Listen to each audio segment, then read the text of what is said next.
સમાચાર મળી રહ્યા છે દાહોદ જિલ્લાના લીમખેડા તાલુકાથી। શ્રી હસ્તેશ્વર સ્કૂલ લીમખેડાના વિદ્યાર્થીઓએ ઝળહળતું પરિણામ મેળવી સમગ્ર જિલ્લામાં શ્રી હસ્તેશ્વર સ્કૂલનું નામ રોશન કર્યું છે। ગુજરાત માધ્યમિક અને ઉચ્ચ માધ્યમિક શિક્ષણ બોર્ડ ગાંધીનગર દ્વારા આજરોજ ધોરણ 12નું પરિણામ જાહેર કરવામાં આવ્યું, જેમાં લીમખેડાની શ્રી હસ્તેશ્વર શાળાના બાળકોએ સમગ્ર જિલ્લામાં શાળાનું નામ રોશન કર્યું છે। શ્રી હસ્તેશ્વર શાળાના આર્ટ્સ પ્રવાહનું 100% પરિણામ આવ્યું હતું, તેમજ સાયન્સ પ્રવાહનું 86% પરિણામ આવ્યું હતું।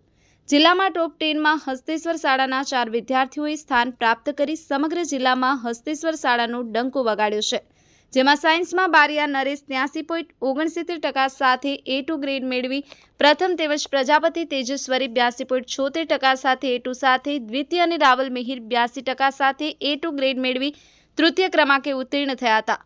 આર્ટ્સ પ્રવાહમાં કટારા રીના 91.56 PR સાથે પ્રથમ, પ્રજાપતિ ઈશાની 90.78 PR સાથે દ્વિતીય, તેમજ ડાંગી મનીષ 89.53 PR સાથે તૃતીય ક્રમાંકે ઉત્તીર્ણ થયા હતા।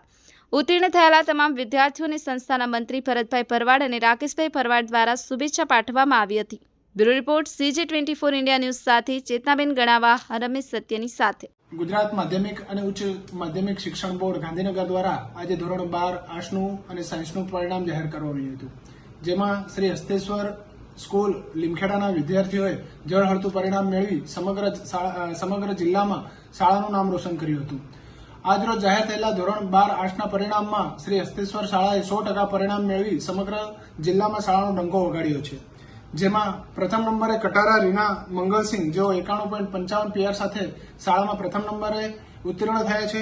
બીજા નંબરે પ્રજાપતિ ઈશાની હસમુખભાઈ, જેઓ 90.73 PR સાથે ઉત્તીર્ણ થયા છે, અને ડાંગી મનીષભાઈ પર્વતભાઈ, જેઓ 89.53 PR સાથે શાળામાં ત્રીજા નંબરે ઉત્તીર્ણ થયા છે। શાળામાં 80 થી 100 PR વચ્ચે 18 જેટલા બાળકો ઉત્તીર્ણ થયા છે, અને 70 થી 80 ની વચ્ચે 35 જેટલા બાળકો ઉત્તીર્ણ થયેલ છે। આ તમામ આજરોજ પરીક્ષામાં પાસ થયેલા વિદ્યાર્થીઓને સંસ્થાના મંત્રી શ્રી ભરતભાઈ ભરવાડ સાહેબ તેમજ રાકેશભાઈ ભરવાડ સાહેબ દ્વારા વિદ્યાર્થીઓને મીઠાઈ ખવડાવી, મોં મીઠું કરાવી શુભેચ્છા અને અભિનંદન પાઠવ્યા હતા, અને તેમના ઉજ્જવળ ભવિષ્યની શુભકામના પાઠવી હતી। ધન્યવાદ।